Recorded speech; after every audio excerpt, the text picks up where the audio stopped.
Hello दोस्तों, book studio ए में आपका स्वागत है। आज हम जानेंगे नेपोलियन हिल की इस किताब में एक हेडिंग है, इच्छा प्रकृति को हरा सकती है। इच्छा प्रकृति को हरा सकती है। इसके बारे में जानेंगे, लेखक ने कैसे अनुभव किया, कैसे अपने साथ ये उनके पर्सनल जीवन का ये कहानी इसमें दर्ज है, वो देखते हैं। इस अध्याय के अंत में मैं एक असाधारण व्यक्ति की कहानी सुनाना चाहता हूँ। मैंने उसके पैदा होने के कुछ मिनटों बाद उसे पहली बार देखा। जब वह इस संसार में आया तो उसके कान नहीं थे। जब डॉक्टरों से जोर देकर पूछा गया तो उन्होंने कहा कि यह बच्चा जीवन भर बोल नहीं सकता और सुन नहीं सकता।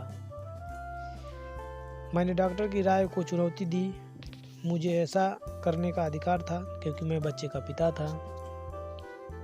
मैं भी एक निर्णय पर पहुंचा था और मैंने भी अपनी राय दी, परंतु मैंने राय को अपने दिमाग में ही सोचा और इसे अपने दिल तक ही रखा। अपने दिल में मैं जानता था कि मेरा पुत्र बोलेगा भी और सुनेगा भी। किसी तरह मुझे विश्वास था कि कोई ना कोई तरीका तो होगा और मैं जानता था कि वही तरीका ढूंढ लूँगा। मैंने अमर ईसाई के इन शब्दों को याद किया। सारी की दुनिया सारी हमें आस्था सिखाती है, हमें सिर्फ आज्ञा भर माननी है और हमें से हर एक के लिए मार्गदर्शन उपलब्ध है और केवल सुनने भर से ही हम सही शब्द सुन सकेंगे। सही शब्द, प्रबल इच्छा या यह इच्छा उस समय मेरे मन में किसी भी अन्य भावना से अधिक प्रबल थी कि मेरा पुत्र बहरा और गूंगा नहीं होना चाहिए। उस इच्छा में मैं जरा भी पीछे नहीं हटा और एक सेकंड के लिए भी नहीं। मैं इस बारे में क्या कर सकता था? किसी तरह मैंने एक ऐसा रास्ता खोज लिया जिसे मैं अपने बच्चे के मस्तिष्क में वह प्रबल इच्छा भर दूं जो मेरे मस्तिष्क में थी। इस बात की प्रबल इच्छा कि वह बिना कानों के भी सुनने के तरीके खोजने में जुट जाए। जैसे ही वह इतना बड़ा हुआ कि वह मेरे साथ सहयोग कर सके, मैं पूरी तरह सुनने का प्रबल इच्छा उसके दिमाग में भरने लगा। वाह रे लेखक! मैंने उसे यकीन दिलाया कि प्रकृति उसकी इस प्रबल इच्छा को शारीरिक यथार्थ में बदल देगी।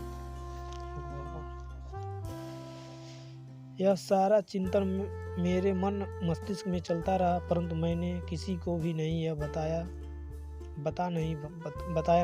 हर दिन मैं खुद से ही किए गए वादे को दोहराता रहा कि मेरा पुत्र बहरा और गूंगा नहीं होना चाहिए। जब वह बड़ा हुआ और मैंने आसपास की चीज़ों को देखने लगा तो मैंने पाया कि उसमें सुनने की थोड़ी शक्ति तो थी।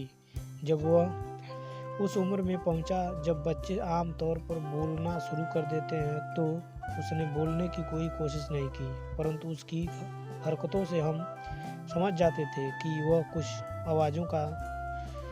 आवाज़ों को थोड़ा बहुत सुन सकता था। मैं इतना ही तो जानता था कि मुझे विश्वास है कि अगर वह जरा सा भी सुन सकता था तो उसकी सुनने की क्षमता बढ़ाई जा सकती है। और फिर ऐसा कुछ हुआ जिससे मुझे आशा बंधी। यह एक अनपेक्षित संयोग था, एक दुर्घटना जिसने जीवन बदल दिया। बहुत बड़ा हो जाएगा।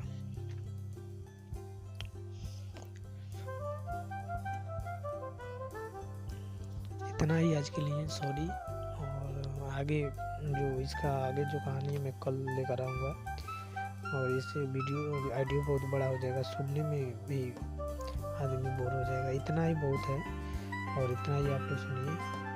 जय हिंद।